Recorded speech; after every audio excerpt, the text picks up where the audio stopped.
An overpowered MC is always fun, super strong and powerful, literally unstoppable. Although the journey of our hero becomes a truly unstoppable force can be fun and interesting, sometimes you just want to see our MC kicking ass and shocking everyone at the very beginning.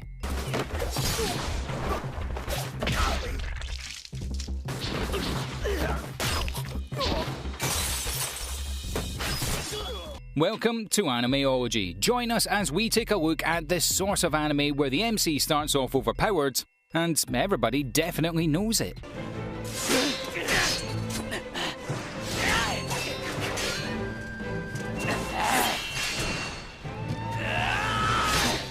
Number 10. Hinamaru Sumo.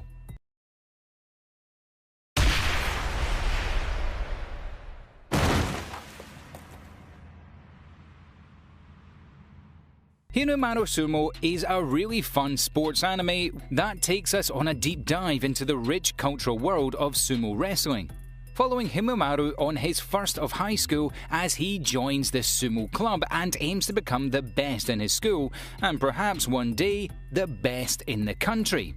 We jump straight into the action with Hinamaru Sumo as we learn that the high school sumo dojo has actually been taken over by some rowdy school delinquents. Hinamaru doesn't back off and challenges the gang leader to take back the dojo. Downing him with one hit, everyone starts to realise just how powerful our MC really is. Although he starts off insanely powerful and shocking the other members, the world of sumo wrestling is huge and littered with many powerful opponents. Hinamaru needs to train, and he needs to train well if he aims to reach his dreams and become one of the greatest wrestlers in the country. Number 9. Toganyo no Chi.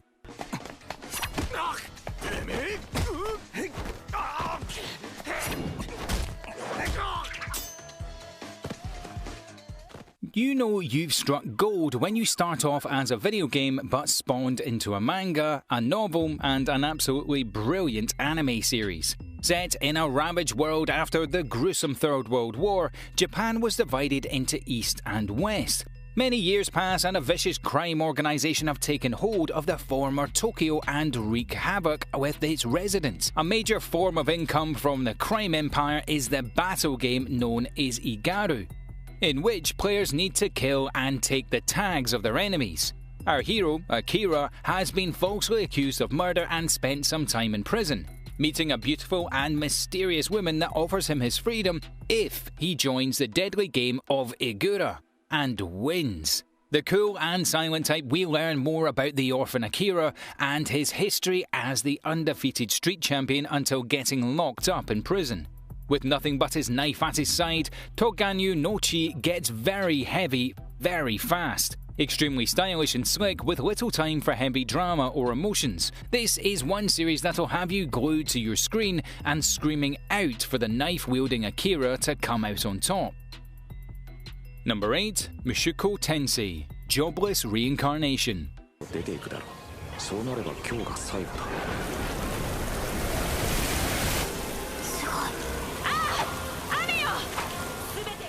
Following an absolute deadbeat, a 34-year-old Japanese NEET, no job, no hope, no nothing, forced to move out of his parents' home after their death and in an effort to try and make something of his life.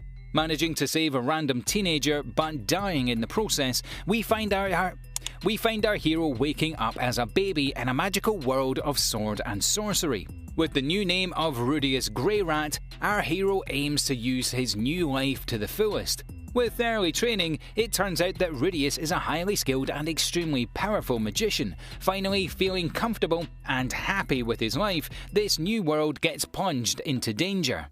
A major magical disaster strikes and destroys most of this new realm. Murder, war, monster attacks, Rudius is forced to go on a journey in order to overcome insurmountable odds in order to save his new home. Number 7. Hyokosuri.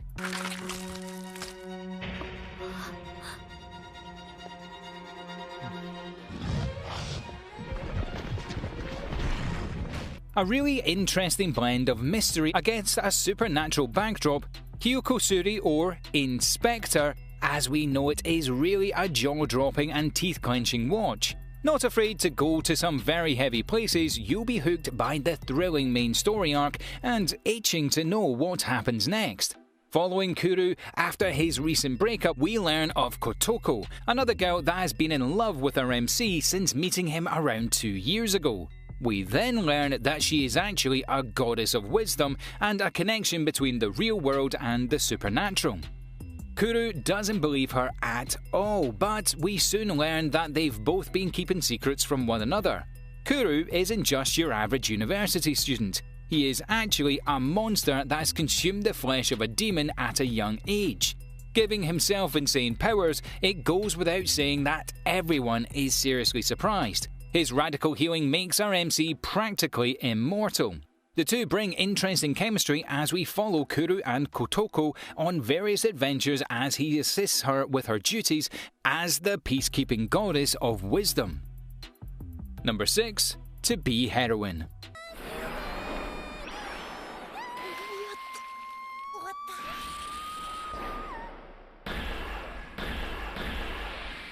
Alright, so this is a little bit confusing. To Be Hero is Season 1 of this highly successful and brilliant show. To Be Heroine is Season 2. Both extremely unique and different from one another, Season 2 really takes the series to new heights. We learn of the immense social pressure about Futaba, as all her friends and loved ones expect her to grow up and act like an adult. Her mind starts to fray and can't really keep herself mentally balanced. Deep within, she will always remain childish. The story kicks off as Futaba wanders off into another dimension, a world of darkness and light with people that exist as babies, wearing nothing but underpants. Summoning clothes as powerful fighters, this crazy world and strange sense of humour is something that drew us in and kept us there. Number 5. Plunder.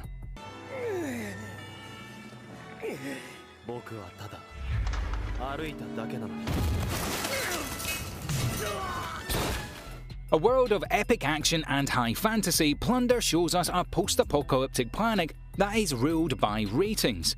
Every single person is measured and imprinted with a number, a count that indicates the value of that person. This number can relate to anything, a person's skill at any ability. However, as that number reduces and drops to 0, the person gets dragged into the abyss and remains dead for all eternity. We follow Hina, walking indefinitely in search of her mother that was dragged into the abyss, searching for a legendary warrior that was her mother's dying wish, and meeting a strange masked knight with a negative number count. A peculiar and strange world that had us hooked from the first moment. Plunder starts to slowly reveal more and more about the interesting setting, which ultimately becomes a character in itself. Even our hero with a negative count of 1001 should have been dragged into the abyss a long time ago. What does this count measure? The number of times he got rejected by girls, of course. Number 4. Assassin's Pride.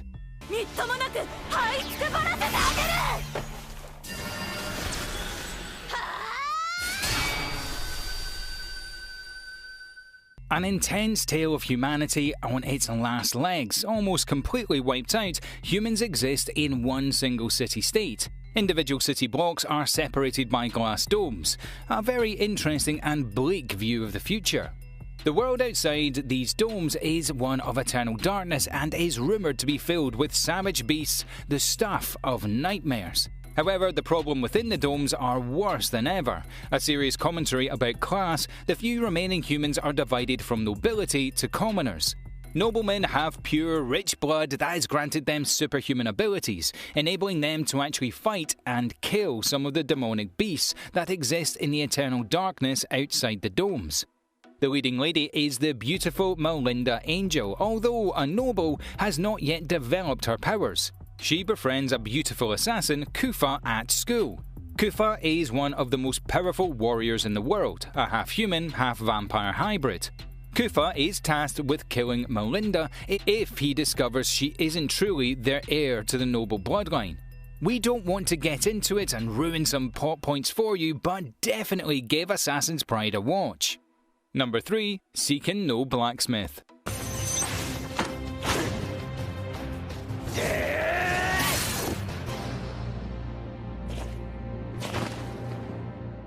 A grand story that takes the viewer on an epic journey from the very first episode, Seeking No Blacksmith is definitely one of the greats. 40 years have passed since a great war ravaged the land. The demon contract was a weapon so powerful that it was deemed to be the deciding factor in the battle. Humans would sacrifice their bodies in order to become powerful demons, causing an insane amount of damage. The surviving nations agreed to ban the use of these dangerous weapons. We follow Cecil Campbell, a young knight that faces an embarrassing defeat but is saved by a mysterious blacksmith, Luke Ainsworth. Luke wields a powerful katana to the surprise of many. An extremely talented swordsman, Luke's true ability lies in his blacksmithing abilities. Arrogant and private, Luke has a soft spot for Cecil, although he does enjoy making fun of her. Combining the powerful magic abilities of Cecil and the insanely long-forgotten swordplay of Luke, Seeking No Blacksmith brings an impressive and powerful duo with an engaging and interesting chemistry. Number 2. Our Last Crusade, or The Rise of a New World.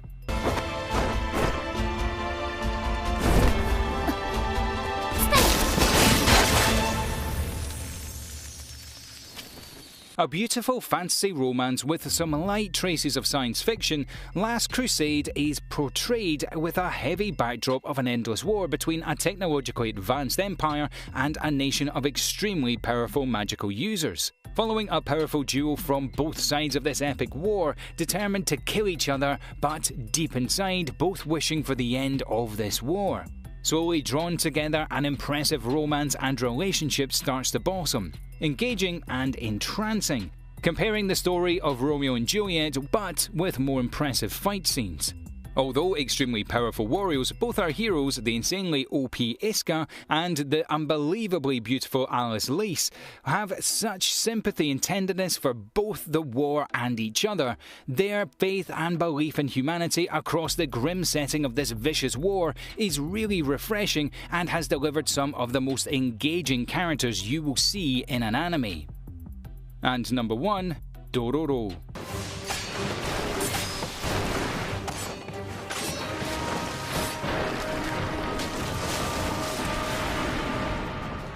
Some of the greatest series out there have a strong basis in history. There is just something really compelling about watching an interesting reimagining of a famous person from history in a more action-packed and twisted dark fantasy version of reality. Dororo aims to do just that, following a young ronin by the name of Kakimaru and an orphan thief called Dororo. The ronin was cursed from birth and was born malformed, without any limbs or facial features or internal organs.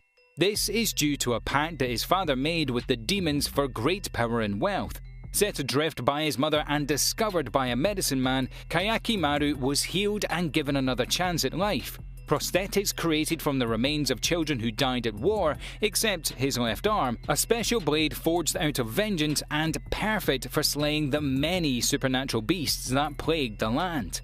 But don't worry, Dororo gets a lot cooler.